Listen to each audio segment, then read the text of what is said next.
Major funding for KPBS Evening Edition has been made possible in part by Bill Howe Family of Companies, providing San Diego with plumbing, heating, air, restoration, and flood services for over 45 years. Call 1-800-BILL-HOWE or visit billhowe.com.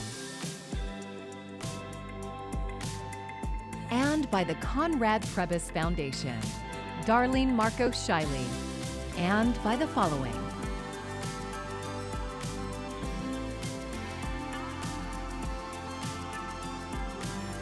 And by viewers like you. Thank you.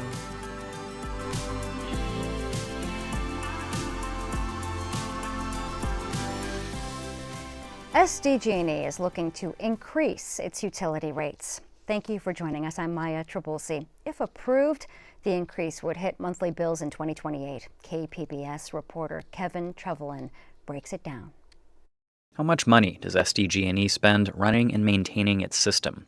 That's the question SDG&E, energy regulators, and ratepayer advocates will hash out over the next 18 months. It's called a general rate case, and the complex process will set the stage for how much SDG&E's 3.7 million customers will pay for energy during a 4-year span starting in 2028. The company outlined a couple key priorities in its proposal filed last month. Jamie York is with SDG&E. This includes maintaining safe and reliable service, as well as compliance with regulatory requirements, affordability or managing costs with discipline. SDG&E wants to collect about $3.8 billion from customers in 2028, a jump of about 8% over estimated levels for next year. That means in 2028, electric bills would rise about $14 over 2027 estimates. Natural gas bills would jump about $8. SDG&E says several factors are driving the increase, including rising wildfire insurance costs and ongoing system maintenance and operations. Caitlin Barlow with SDG&E says managing wildfire risk and hazardous vegetation takes a big slice of the utility's proposed electric operations budget. We are focusing on grid hardening through our undergrounding and covered conductor programs to reduce exposure to catastrophic wildfires and the costs and future ratepayer risk that come with those. Ratepayer advocacy groups are planning to formally protest SDG&E's rate request, saying the proposal does not do enough to reduce costs. Kevin Trevelyan, KPBS News. More details are available about the impacts of living near the polluted Tijuana River. A new study validates residents' concerns about long-term exposure to sewage. KPBS environment reporter Tammy Murga says researchers have a message for residents. San Diego State University researchers spent the last year and a half speaking to residents living near the sewage-laden Tijuana River. Nausea, headaches, brain fog, stomach issues, anxiety, tiredness, sleep problems. A lot of this has been reported by people taking the health survey. Paula Stigler-Granados is one of the lead researchers behind the survey. She says other health surveys don't capture the effects of major sewage spills. But a year and a half worth of data showed trends. And it confirms that even very low levels of sewer gas can affect people's well-being. People feel a 1-minute spike of hydrogen sulfide just as much as they feel an elongated 1 hour. The results show patterns.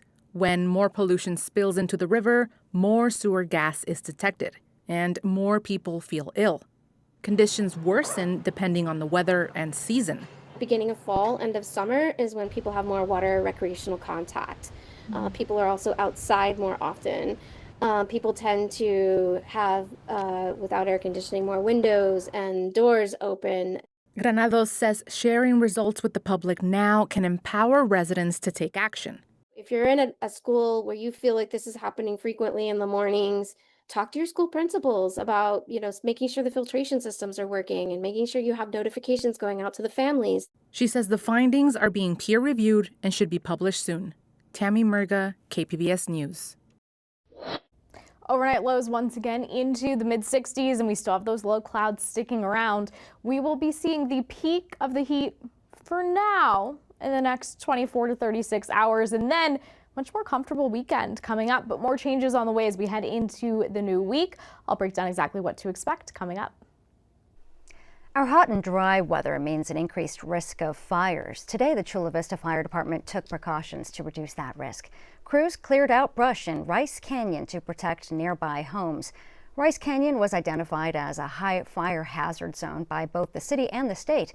Captain Andy Wilson says there hasn't been a fire there in years, making the brush there extremely dense and therefore a significant threat. If there's ever a large wind-driven fire here, the city's going to have a hard time knocking all the fire down, and so we have to be proactive. Chula Vista's fire department's hand crews will be working on Rice Canyon for the foreseeable future. President Donald Trump says the ceasefire with Iran is, quote, over. The comment comes after the United States and Iran traded strikes overnight.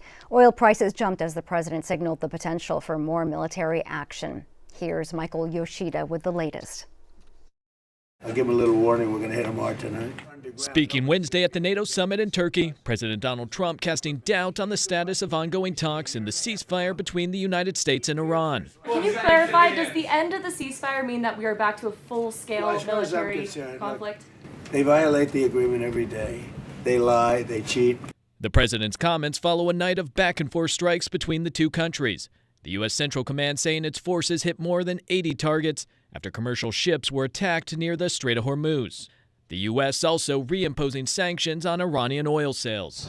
Iran's military responding, launching its own missiles and drones at dozens of American military sites across Bahrain and Kuwait. Trump saying peace talks can continue, but are, quote, a waste of time. It's going to be really hard to get negotiations back on track. We have seen it happen before, and we've seen J.D. Vance pulled into these talks to try and get things back on track. But it's going to be really hard with the actions that we just saw over the last 24 hours. Wednesday morning, U.S. stocks fell and oil prices surged to the highest levels in 3 weeks as tanker traffic through the Strait of Hormuz slowed. President Trump threatening to renew a naval blockade, attack civilian infrastructure, and take over Iran's key oil hub, Karg Island. He definitely wants to preserve that oil infrastructure because 90% of Iran's oil gets processed through Karg Island. In Washington, Michael Yoshida, KPBS News. I'm Amna Nawaz. Tonight on the NewsHour, the U.S.-Iran war reignites with strikes from both sides, prompting a spike in oil prices. That's coming up at 7 after Evening Edition on KPBS. Southeastern San Diegans lost a half-century fight this week. KPBS reporter Katie Hyson says a housing development will proceed on a hilltop they were hoping to save for a park. The Emerald Hills property offers a panoramic view from La Jolla to Mexico. It's precious land in a neighborhood overburdened by pollution, heat, and lack of green space. Neighbors have wanted a park there since the 70s. We are asking for a space to honor our legacy and to show our greatness. The legacy that belongs to the people who have built it here. 123 homes are coming instead. The project relies on a footnote in city code that allowed for much denser housing only in the majority Black, brown, and low-income neighborhoods in southeastern San Diego. The council repealed that footnote after community members discovered and fought to overturn it. But the city had already marked this development's application complete.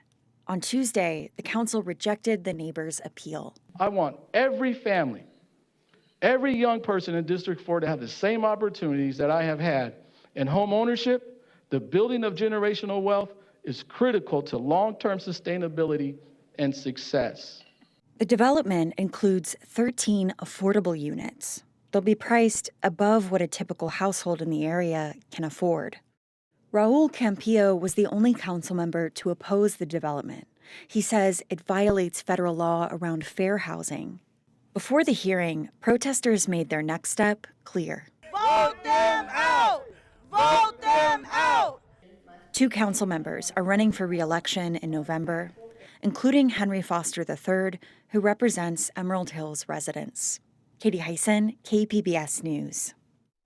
Catching a driverless ride is one step closer in San Diego. Today, the rideshare service Waymo announced it will soon begin autonomous driving here. KPBS reporter Jacob Ayer has an update on their plans and the worries about cars without a human behind the wheel. You may have seen them being tested around the city in recent months. White or light blue vehicles with large cameras and sensors driving along San Diego's roads.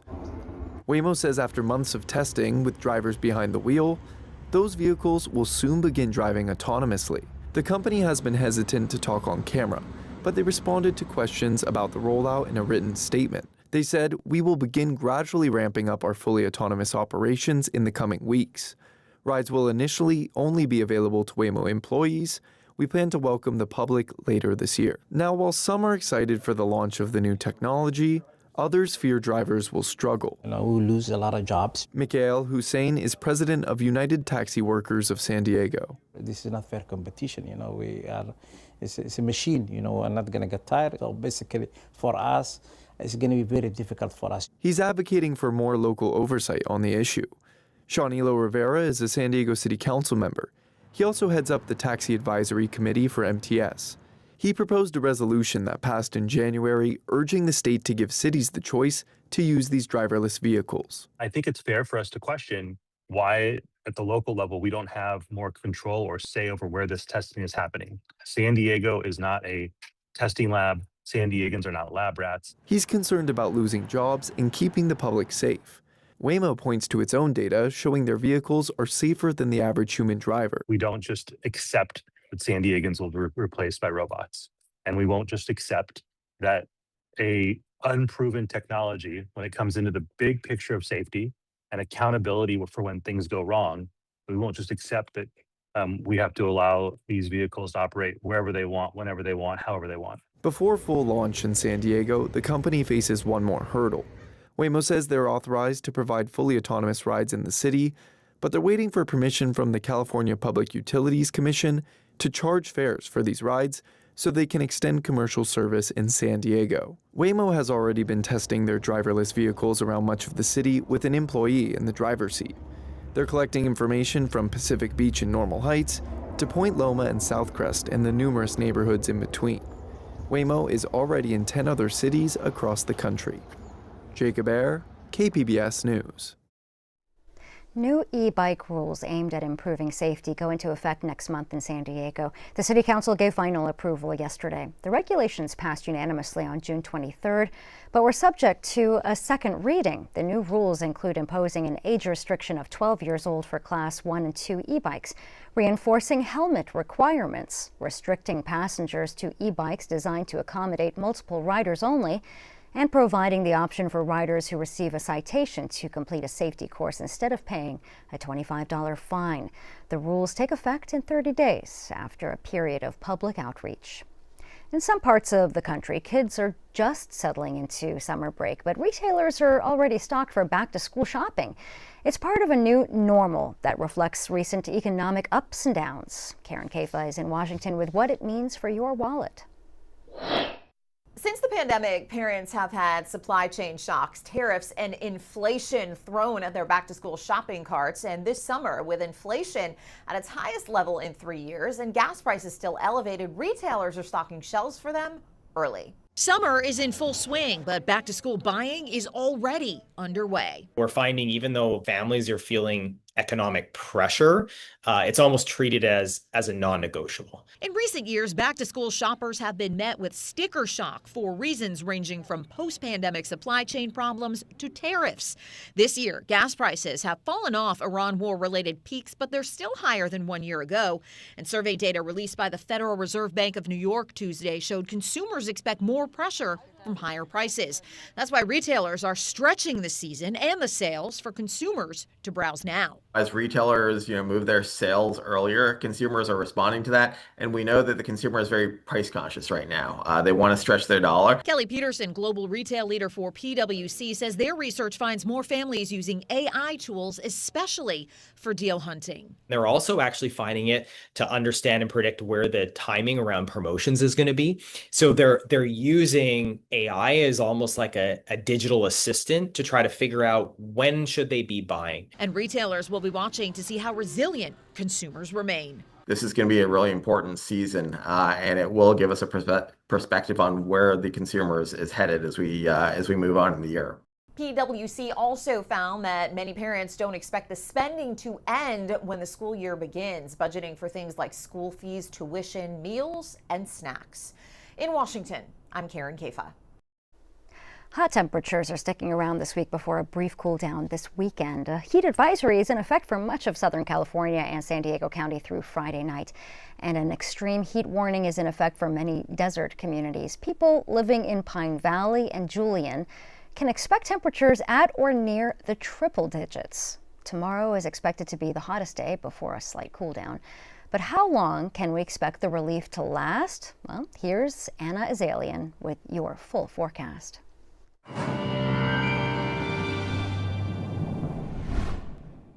Well, we've been on a slow warming trend, but we're about to see the peak of the heat for many of us with a more comfortable weekend on the way as temperatures start to drop. However, more changes with our area of high pressure that's been parked over the west and monsoonal moisture on the way. What it actually means for us, maybe not what you think. So let's start off with the heat. We have extreme heat warnings and heat advisories still in effect. This is going to be through the day Thursday because of the peak of the heat. Overnight tonight, though, we're in the mid 70s in Borrego Springs still. You know what that means for our highs. They're going to still be in the triple digits. Low 60s for Oceanside, mid 60s for San Diego, and in the 50s there in Ramona. Tomorrow, 112 in Borrego Springs. Oh, stay hydrated if you're going to be out and about. 80s for Mount Laguna. We're in the mid 90s in Ramona, 72 in San Diego. I think probably the best forecast when we look at the high temperature for tomorrow, but to each their own. So here's what I was talking about with changes to our area of high pressure as we head into the weekend and next week. This is going to strengthen, but it's also going to shift a little bit north and east.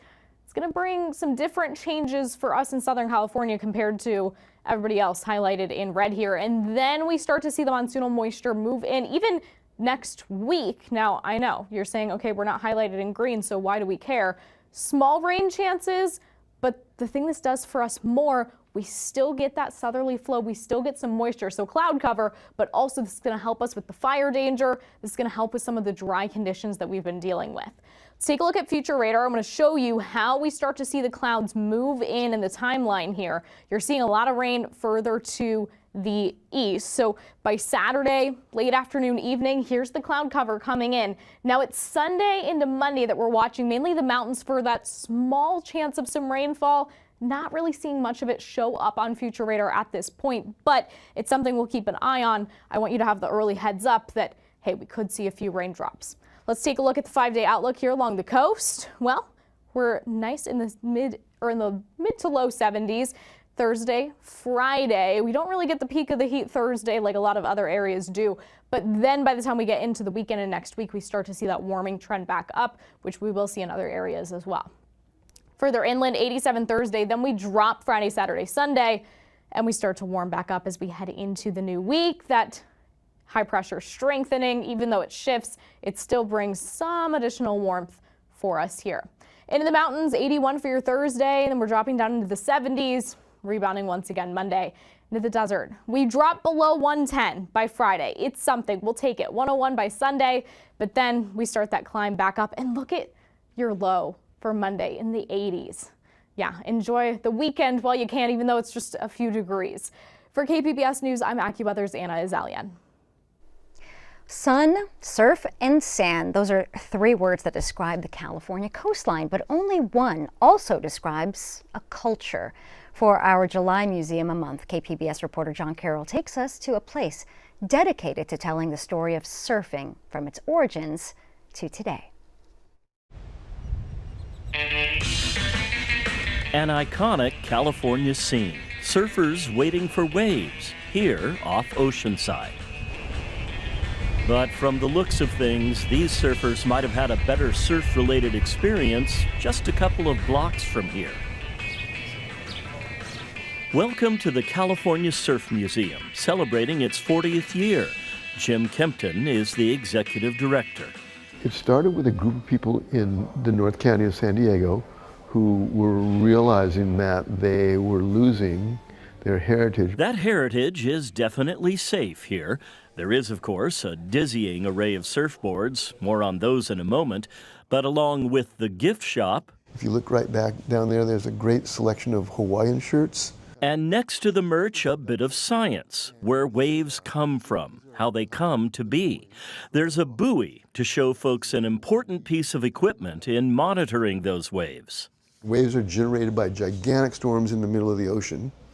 and those slowly, as the wind blows them in, they begin to form these sets of waves, and they travel until they hit the coast. From there, visitors move into the main portion of the museum. Kempton says there are typically 2 rotating exhibits at any one time. A current one tells the fascinating history of what would become modern surfing. Kempton says humans have been riding the waves in one way or another for millennia, but it is only relatively recently that what we think of as surfing came into being. That is, something that's done for fun, just the amazing experience Kempton says surfers get by riding the waves. It all started in Hawaii. This exhibit is called Surf Riding, Hawaiian Royalty's Gift to the World. And the gist of it is how a princess, 3 princes, a duke, and a Hawaiian royal minister's grandson introduced surfing around the globe. And they did it in this very short period of time between 1885 and 1915. These 3 Hawaiian princes were sent to a military school in San Mateo in 1883 and 84. They were so homesick they made 3 surfboards. These are exact replicas made by master surfboard maker Bob Pearson. Then, in 1892, Princess Kaiulani, heir to the Hawaiian throne, was studying in the south of England. She drew huge crowds to the Brighton coast, people amazed at this woman riding the waves, doing something few people had ever seen before. Next was the great-grandson of a Hawaiian royal minister. That's this guy, George Freeth. He began staging surfing exhibitions off the Southern California coast in 1907. Again, something almost no one had ever seen before. Finally, in 1914, Olympic gold medalist swimmer and master surfer Duke Kahanamoku set out on a worldwide tour. His first stop, Sydney, Australia. 3 continents introduced to this new sport, unknown before outside of Hawaii and Tahiti. We have a photo contest that we do every year for high schoolers. Kempton says an important part of the Surf Museum's mission is connection to the community. For the last few years, they've held the A.R. Gurry Photo Contest. Local high schoolers take their best shots, amateur photographers, but you'd never know it from looking at these pictures. Sticking with photography, there is this remarkable piece on loan to the museum.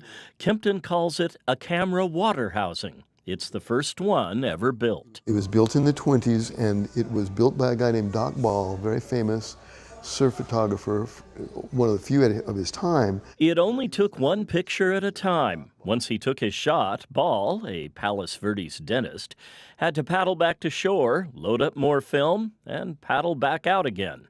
And there's hundreds of pictures that he has. I mean, he has books of pictures. So you can imagine that he was a fit guy, to say the least. That brought us to a permanent exhibit, something you might imagine a surfing museum would have. It's a brief history of surfboards. And basically what it is the history of surfing through the equipment. There are the early boards, these wooden 60-pound-plus monsters. But over the years, innovations happened. The hollow board with ribbing inside, much lighter than the solid wood variety. Boards made out of balsa wood. Then the invention of fiberglass in World War II and the advent of the modern surfboard. Short boards and more innovations. Putting swallowtails in. Then you got the first twin fin surfboard. 2 fins. Changed everything about riding waves at that stage. More fins came. 2, then 3, and 4. New materials have come, the latest being Kevlar. Looking around this museum, there are plenty of exhibits that might make somebody want to take up surfing, but in one corner there's an exhibit that might do just the opposite. Jim Kempton calls it the museum's Mona Lisa. Here it is. In October of 2003, 13-year-old Bethany Hamilton was riding the waves off of Kauai when a nearly 14-foot tiger shark took a huge bite out of her surfboard and severed her left arm. Hamilton recovered and kept surfing. A fellow surfer caught the shark, and he proved he got the right one. He took the jaw out and put it in this. As the museum celebrates its 40th year, Jim Kempton is thinking about the future. But we just always want to keep upgrading. I mean, I guess that's the thing, is you have to skip up your game because today the world is moving a lot faster than it used to. There are plans to add 2 more stories, which will allow the museum to expand the ways it tells the story of a sport that happens out here on waves that have been crashing into the shore from time immemorial. John Carroll, KPBS News. Well, an educational and fun story there by our John Carroll. So here is a look at what we're working on for tomorrow in the KPBS newsroom. Egg prices last year caused consumers to balk. Now, the Department of Justice's case against 3 major producers confirms that a price-fixing scheme may have been to blame. More on NPR's Morning Edition. And on KPBS Midday Edition, we have a preview of a huge block party celebrating Black music happening in one of San Diego's historic neighborhoods this weekend. And get the latest from KPBS delivered right into your inbox, because we have a variety of newsletters you can pick from, including the daily headlines, KPBS Arts, we have streaming picks, and our North County Focus, of course. Go to kpbs.org and look for the newsletters section. You'll find it at the top of your screen, and from there you can sign up with your email address. That's also where you can find our stories from tonight, kpbs.org. Thanks for joining us. I'm Maya Trabulsi. Enjoy your evening. Major funding for KPBS Evening Edition has been made possible in part by Bill Howe Family of Companies, providing San Diego with plumbing, heating, air, restoration, and flood services for over 45 years. Call 1-800-BILL-HOWE or visit billhowe.com. And by the Conrad Prebys Foundation, Darlene Marcos Shiley, and by the following: